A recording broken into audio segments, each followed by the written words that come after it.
Hello hi everyone, आप सब कैसे हैं। मैं उम्मीद करता हूं कि सब आप बहुत ही अच्छे होंगे। दोस्तों, आज के इस वीडियो लेक्चर में हम बात करेंगे क्लास 10th के इंग्लिश के बारे में। जैसे कि मैंने आपको बताया था, आपको थंबनेल से भी ये पता चल चुका होगा कि आज हम बात करेंगे किसके बारे में। हम लोग क्लास 10th के बारे में बात करेंगे। किसके बारे में? क्लास 10th के बारे में। और इंग्लिश में हम लोग आज क्या पढ़ेंगे ये भी चीज मैंने आपको बता दिया था। जैसे कि थंबनेल से आपको पता चल चुका है कि आज हम किस चीज के बारे में क्या करने वाले हैं, स्टडी करने वाले हैं। दूसरी पॉइंट ये चीज है कि हमारा एग्जाम बहुत ही करीब है, जैसे कि आप सब जान गए हो। ठीक है, एग्जाम बहुत करीब है और उस एग्जाम के थ्रू ही हम क्या करेंगे, आज स्टडी करेंगे। देखिए, हम बहुत ज्यादा वीडियो को लेंथी नहीं लेकर चलेंगे और नहीं बहुत ज्यादा हम इस वीडियो में खींचातानी वाली बात करेंगे। डायरेक्ट हम अपने क्या करेंगे, टॉपिक पे बात करेंगे। बहुत सारे हमारे बच्चों को कमेंट होता है कि सर जी क्या बोलते हैं, बहुत सारे हमारे क्वेश्चन ऐसे जो टेंस हमारे छूट जाते हैं, तो छूटेंगे नहीं। देखिए, टेंस हमारे लिए बहुत इंपॉर्टेंट है। एक तो पहली बार ट्रांसलेशन से भी आते हैं क्वेश्चन, दूसरी पॉइंट आती है फिलिंग द वर्ब से भी हमारे क्वेश्चन आते हैं। तो टेंस से ही तो आते हैं। जब टेंस से आते हैं तो हमें टेंस को क्या करना पड़ेगा, टेंस से टेंशन नहीं लेना है। बस एक चीज याद रख लीजिएगा, हमें इस चीज की, हमें इसके सारे जितने भी क्वेश्चन हैं उन सभी क्वेश्चन को क्या करेंगे, आज डिटेल में समझेंगे और देखते भी हैं कि किस तरीके से कौन से क्वेश्चन और किस पैटर्न पे एग्जाम में क्वेश्चन पूछे जाते हैं। आपके दो चीज फायदे होंगे यहाँ पे, याद रख लीजिए। एक तो पहली बात है जो आपका ट्रांसलेशन पॉइंट है, ठीक है ना, एक ट्रांसलेशन पॉइंट। और उसके बाद हमारा क्या है, ये वर्ब फीलिंग है। क्या हमारा है? Verb feeling. याद रख लीजिएगा। मतलब क्या, ट्रांसलेशन का मतलब क्या है कि जैसे अनुवाद आता है, जैसे आपके हिंदी वाले सेंटेंस हो, क्या इंग्लिश वाले से हिंदी से अंग्रेजी बनाने के लिए आते हैं। देखिए, मैं आपको बिल्कुल आपके रीजनल लैंग्वेज में ही बात कर रहा हूँ, ऐसा इसलिए ताकि आपको मेरी बातें समझ में आए। ठीक है, और एक अध्यापक का काम ही होता है क्या, कि वो इस लैंग्वेज इतने आसान और इतने सहज शब्दों का प्रयोग करे जिससे कि पढ़ने वाले बच्चे क्या कर सके, समझ सके। ठीक है, तो चलिए आइए हम बात करते हैं अपने टॉपिक पे। और बिल्कुल हम लोग इसको बेसिक से एडवांस तक देखेंगे कि क्या आखिर में हमारे टॉपिक है। देखिए, टेंस की हम बात करते हैं। जब भी हम किस चीज की बात करें, यदि हम टेंस की बात करें, किस चीज की बात करें, टेंस की, तो टेंस की हिंदी क्या होती है, काल होती है। टेंस की हिंदी क्या होती है, ये काल होती है, आप जानते हैं। ठीक है, देखिए टेंस की हिंदी तो काल होती है, लेकिन मैं आपको एक और चीज बात बता देना चाहता हूं कि टेंस की हिंदी काल हो गई। क्या सिर्फ हिंदी जानने से नामात्र क्या हमारा सब सारे क्वेश्चन सॉल्व हो जाएंगे? नहीं, हम इस पे बहुत ज्यादा इसके थ्योरी पे टाइम वेस्ट नहीं करेंगे। डायरेक्ट हम इसके आइडेंटिफिकेशन पे आएंगे और आइडेंटिफिकेशन आने के साथ इसमें कौन सी क्रिया किसके साथ एक वचन करता है, बहुवचन करता है, इन सब सारी चीजों को क्या रखेंगे, हम लोग ध्यान में रखेंगे। ठीक है ना। जैसे मान लीजिए कि टेंस हमारे कितने प्रकार के होते हैं, तो 3 प्रकार के होते हैं। पहले नंबर का क्या होता है, प्रेजेंट। क्या होता है हमारा, ये प्रेजेंट। और दूसरे नंबर का हमारा क्या हो जाएगा, ये पास्ट हो जाएगा। और तीसरे नंबर का क्या हो जाएगा हमारा, ये फ्यूचर हो जाएगा। ठीक है, अब चलिए, अब प्रेजेंट पास्ट फ्यूचर की हम बात करते हैं, ठीक है, तो आपको एक पॉइंट याद रखना पड़ेगा। जैसे मैंने प्रेजेंट पास्ट और क्या कर दी, फ्यूचर की बात कर दी। अब ये किसके, देखो अब पहचानने का सही तरीका बता दे पहले। यदि ह, ठीक है, और इसमें क्या होता है, थ या स्वर, क्या स्वर से उच्चारण, क्या हो जाएगा बाबू, उच्चारण। ठीक, क्या हो जाएगा, उच्चारण। और इसमें क्या होता है, ये ग। देखिए, इसके ये रामबाण नियम है समझने का तरीका। याद रख लीजिएगा कि यदि किसी भी हिंदी वाक्य की समाप्ति यदि ह अक्षर से हो रही है, क्या हो रही है, यदि ह अक्षर से हो रही है तो कन्फर्म है कि वो प्रेजेंट होगा। और यदि पास्ट की यदि थ अक्षर से हो गई तो क्या होगा, पास्ट होगा। हाँ, पास्ट में एक और चीज है कि यदि स्वर से भी समाप्ति हो जाती है, समझ गए। जैसे मैं उदाहरण के तौर पे आपको दिखा देना चाहता हूं, जिसमें कहूं कि राम वहां, क्या वहां जाता था, ये समझ में आ रहा है। अब मैं ये लिख दूं कि राम क्या वहां गया। ठीक है, अब देखो ध्यान से, यहाँ पे तो था से हो गई, अर्थात था से हो गई, लेकिन यहाँ पे देख रहे हो आ की मात्रा आ गई है। इसी आ की मात्रा के लिए मैं यहाँ पे क्या लगाया हूँ, स्वर की मैं बात कर रहा था। ठीक है, तो याद रख लीजिएगा, स्वर से भी क्या हो सकती है, समाप्ति हो सकती है। ठीक है, दूसरी पॉइंट और मैं आपको एक बात बता दूं, जैसे कि अब यहाँ पे क्या हमारा फ्यूचर की बात करते हैं, तो फ्यूचर में क्या हमारा, फ्यूचर में तो हमारा क्या है, फ्यूचर की समाप्ति क्या होती है, हिंदी वाक्य में ग होती है। यदि ग से हो गई तो क्या हो जाएगा हमारा, कौन सा टेंस हो जाएगा, फ्यूचर टेंस हो जाएगी। एक और खास बात याद रख लीजिएगा, ये चाहे इंडेफिनिट के चारों हिस्से क्यों ना हो, समझ रहे हो, या आपका इंडेफिनिट हो, कॉन्टिन्यूअस हो, परफेक्ट हो, या चौथे परफेक्ट क्या हो, कॉन्टिन्यूअस हो, समझ रहे हैं। ये सारे की समाप्तियां क्या होंगी, इनकी सारी चीजों की समाप्ति क्या होगी, अक्षर से होगी। यदि हम पास्ट की यदि बात करते हैं, सपोज पास्ट की बात करते हैं, तो पास्ट में वही कंडीशन है, चाहे इंडेफिनिट हो, चाहे कॉन्टिन्यूअस हो, चाहे परफेक्ट हो, चाहे क्या हो, परफेक्ट कॉन्टिन्यूअस हो। ये पास्ट की भी बात होगी तो सारे की समाप्ति क्या होगी, बता दीजिए, सारे लोगों की समाप्ति क्या होगी, थ अक्षर से होगी, या तो क्या होगी, स्वर से होगी। क्या होगी, स्वर से क्या होगी, स्वर से होगी, ठीक है ना। दूसरी पॉइंट, यदि हम फ्यूचर की बात कर देते हैं तो फ्यूचर के भी चारों हिस्सों की मैं बात कर रहा हूँ, चारों हिस्सों की मैं बात कर रहा हूँ, ठीक है। चाहे आपके इंडिफिनिट हो या चाहे कॉन्टिन्यूअस हो या चाहे परफेक्ट हो या चाहे क्या हो, परफेक्ट कॉन्टिन्यूअस हो, समझा कि ना। ये कुल मिलाकर मैं आपको ये चीज बता देना चाहता हूँ कि देखिए ये सारे जितने भी हमारे हैं, समझ रही है, ये जितने भी फ्यूचर के भी हिस्से हैं वो भी इनकी, तो इन सब की भी समाप्ति क्या होगी बता दीजिए, इन सब की भी समाप्ति क्या होगी, गपशर से होगी। ऐसा नहीं है कि सिर्फ मैं डायरेक्ट प्रेजेंट फ्यूचर की बात कर रहा हूं, पास्ट की बात कर रहा हूं, प्रेजेंट नहीं, ये सारी चीजें याद रख लीजिएगा। फ्यूचर होगा, प्रेजेंट होगा तो भी हक से होगी, चाहे प्रेजेंट इंडेफिनिट हो, चाहे कॉन्टिन्यूअस हो, चाहे परफेक्ट हो या चाहे क्या परफेक्ट कॉन्टिन्यूअस हो, इन सभी की समाप्ति किससे होगी, हक से होगी, कंफर्म है, ठीक है। दूसरी तरफ हम बात करते हैं किस चीज की, पास्ट की। पास्ट की जैसे था हो गया या स्वर से है, तो उसी तरीके से वो चाहे पास्ट का इंडेफिनिट हो या चाहे कॉन्टिन्यूअस हो या चाहे परफेक्ट हो चाहे क्या परफेक्ट कॉन्टिन्यूअस, इस सब की समाप्ति था अक्षर से या तो क्या होगी, स्वर से समाप्ति होगी, ठीक है। ये सभी के हिस्सों की मैं बात कर रहा हूं। यदि फ्यूचर की बात करते हैं तो फ्यूचर में भी हमारा क्या है, या तो इंडेफिनिट है, कॉन्टिन्यूअस है, परफेक्ट और क्या परफेक्ट कॉन्टिन्यूअस है, इसकी भी समाप्ति क्या होगी, ग अक्षर से होगी।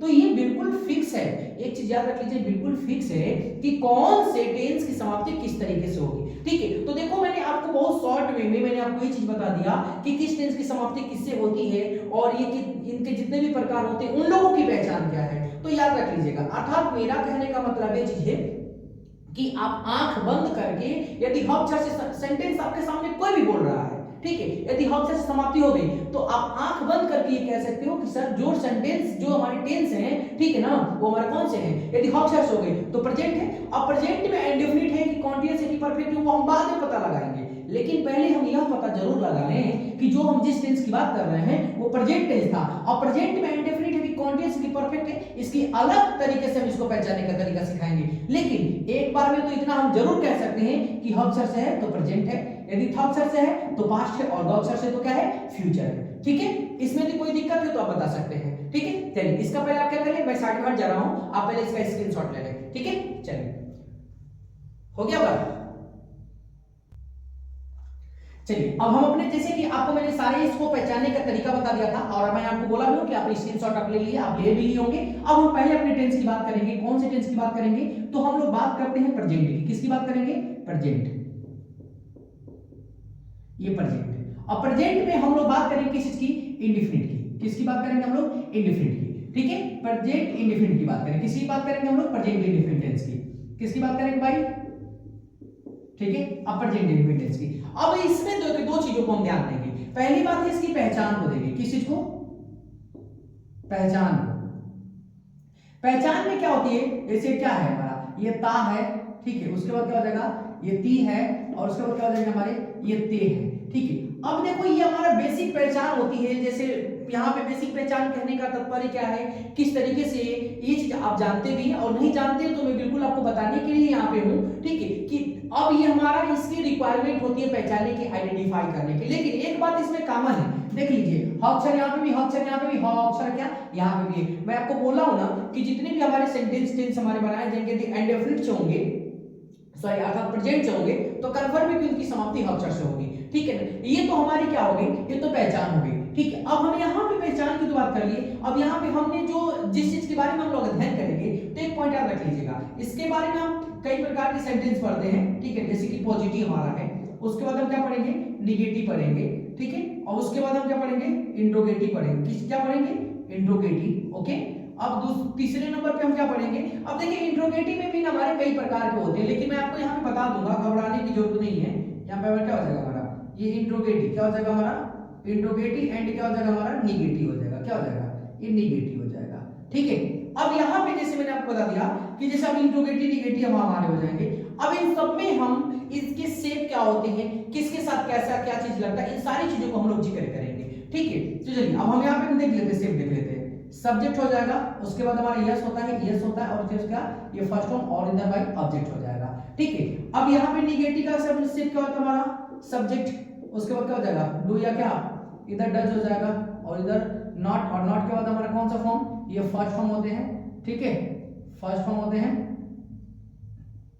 फर्स्ट फॉर्म, उसके बाद हमारा क्या हो जाएगा, ऑब्जेक्ट। इंट्रोगेटिव का हमारा क्या होता है, डू और क्या हमारा ये डज, उसके बाद हमारा ये सब्जेक्ट, सब्जेक्ट के बाद हमारे यहाँ पे क्या होता है, ये फर्स्ट फॉर्म, और इसके बाद ऑब्जेक्ट, और लास्ट में क्या, क्वेश्चन मार्क। अब इंट्रोगेटिव निगेटिव में हम क्या करते हैं, इसमें हम क्वेश्चन वर्ड को अर्थात क्लोज इंट्रोगेटिव को हम लोग यहाँ पे स्टडी कर लेते हैं।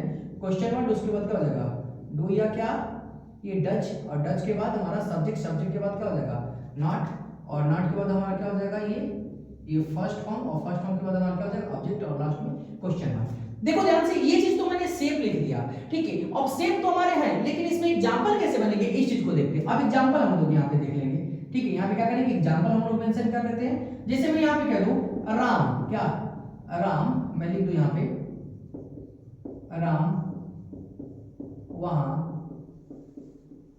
जाता है।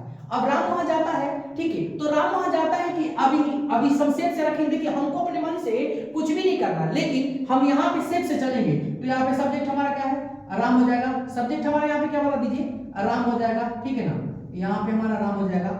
अब वहां पे जाना की अंग्रेजी क्या होगी, इसमें तो वर्ब के ही फॉर्म तो ऐसे ही होते हैं ना, तो जाना की अंग्रेजी क्या होती है बता दीजिए, गो होती है। लेकिन करता हमारा कैसा है, एक वचन है, तो इसके साथ हम एस या फर्स्ट फॉर्म क्या लगाएंगे, तो आप जानते हैं अच्छी तरीके से, ये रूल आप जानते होंगे। जैसे मान लीजिए ये आप लोग रूल जानते होंगे, इस चीज को मैं इधर बॉक्स में क्या कर दे रहा हूं, मेंशन कर दे रहा हूं, O C H double S S H, और क्या यदि एक्स से हो तो इसके साथ हम किस चीज का एस का प्रयोग करते हैं। जैसे मान यहाँ पे गो है, ओ है, इसमें एस जोड़ेंगे तो क्या हो जाएगा गोज। ये रूल कब काम करता है, जब क्या हमारा ये एक वचन ऐसे हो, समझ में आ रहा है ना। ये वाला रूल कब काम करता है, जब हमारा कर्ता क्या हो सिंगुलर नंबर का हो, तब जाके वो रूल काम करता है। जैसे कि यहाँ पे राम सिंगुलर है तो वो से समाप्ति हो गई, तो इसमें हम क्या जोड़ेंगे बता दीजिए, इसमें हम क्या जोड़ देंगे एस जोड़ देंगे, क्या जोड़ देंगे एस जोड़ देंगे, क्या जोड़ देंगे एस जोड़ देंगे। और वहां की अंग्रेजी क्या होती है देयर होती है, ठीक है। लेकिन अभी मान लीजिए कि मैं अभी एक एग्जांपल और दे दूं, मैं यहाँ पे कह दूं दूसरा, मैं बोल दूं कि तुम क्या, तुम वहां हाँ जाते हो। यदि सपोज मैं यहाँ पे तुम वहां जाते हो लिख दूं, यदि सपोज यहाँ पे ये लिख दे रहा हूं, तो यहाँ पे क्या हो जाएगा यू, और क्या हो जाएगा यू गो और देयर। अब देखिए एक जगह जाना जाता की अंग्रेजी हम क्या लिखे हैं गोज लिखे, एक जगह क्या लिख रहे हैं गो लिख रहे हैं, तो इसमें अंतर है। ये कौन मुझे मजबूर कर रहा कहने पे, ये तो सब्जेक्ट है, राम एक वचन था यहाँ पे, ठीक है, तो इसके साथ हमने गोज का प्रयोग कर दिया, और यहाँ पे कर्ता बहुवचन था, इसके साथ हमने क्या कर दिया बहुवचन क्रिया का प्रयोग कर दिया, ठीक है ना। अब आप इस बातों को क्या करेंगे, आई थिंक आप तो समझ गए होंगे इस बात को, ठीक है। तो देखिए आप इसी तरीके से सारे टॉपिक को हमें समझ जाना है, ठीक है ना, जिस तरीके से आपको बताया जा रहे हैं। और आपको मैं बता दूं कि सिर्फ सेफ पे चलना है, सेफ से आपको अधिक नहीं करना है। और जो भी हमारे क्लास 10 के जो भी हमारे स्टूडेंट हैं, जो भी हमारे भाई बहन जो भी हैं, ठीक है ना, वो बिल्कुल इस वीडियो को क्या करें देखें, क्योंकि उन लोगों के लिए ये याद रख लीजिएगा, ट्रांसलेशन में तो काम आना ही है, उसके बाद आपकी हर एक जगह काम आने वाली है क्लास 10th में। ओके चलिए अगले दूसरे नंबर का हमारा एग्जांपल क्या हो जाएगा, मैं इसी एग्जांपल को कन्वर्ट कर दे रहा हूं। जैसे मैं यहां पे लिख दूं कि राम वहां नहीं जाता है।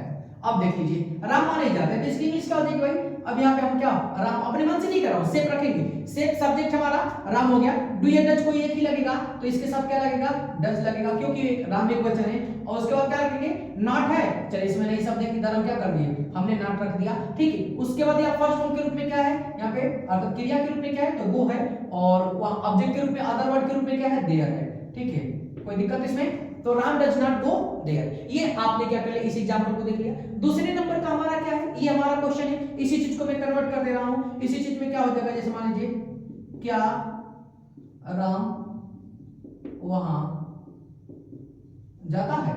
अब देखिए अब फिर हम इसको ओपन इंट्रोगेटिव कहते हैं। अब पहचानने का तरीका क्या होता है, ठीक है, कि जब किसी भी वाक्य की शुरुआत क्या होती है किसी क्वेश्चन वर्ड से हो जाए, किसी क्या क्वेश्चन वर्ड से हो जाती है। जैसे यहाँ पे क्या हमारा क्वेश्चन वर्ड है, जब वाक्य की शुरुआत ही क्वेश्चन वर्ड से हो जाए, ठीक है, तो उसकी अंग्रेजी हम नहीं लिखते हैं, इसको हम ओपन इंट्रोगेटिव कहते हैं। अब जब नहीं लिखते तो करते क्या है, तो उसके बाद या उस वाक्य में कहीं कर्ता दिया रहता है। जैसे मान लीजिए क्या राम वहां जाता है, ये समझ में आ रहा है, तो ये क्वेश्चन वर्ड हमारा क्या शब्द हो गया। अब इसके बीच में कोई सब्जेक्ट होगा, सब्जेक्ट क्या है राम है राम, तो जब राम है तो राम को हम क्या करेंगे बता दीजिए। अब जरा खुद ही कल्पना कर लीजिए, यदि राम यहाँ पे है तो राम के अंग्रेजी राम के अनुसार हम क्या करेंगे, कर्ता में लिखकर सबसे पहले हम क्रिया रखेंगे, लेकिन किसके अनुसार, राम के अनुसार। तो आज इधर क्या हो जाएगा हमारा, यहाँ पे डज हो जाएगा, क्या हो जाएगा डज, क्या हो जाएगा डज राम, और उसके बाद क्या जाना की अंग्रेजी क्या होती है गो होती है, और वहां की अंग्रेजी क्या हो जाएगी देयर हो जाएगी। लास्ट में क्या हो जाएगा क्वेश्चन मार्क, यहाँ पे क्वेश्चन मार्क, यहाँ पे भी क्या हो जाएगा, यहाँ पे भी क्वेश्चन मार्क। ओके अब ये चौथे नंबर का हमारा जिसको हम इंट्रोगेटिव निगेटिव कहते हैं, इसको भी हम डबल इंट्रोगेटिव के नाम से जानते हैं,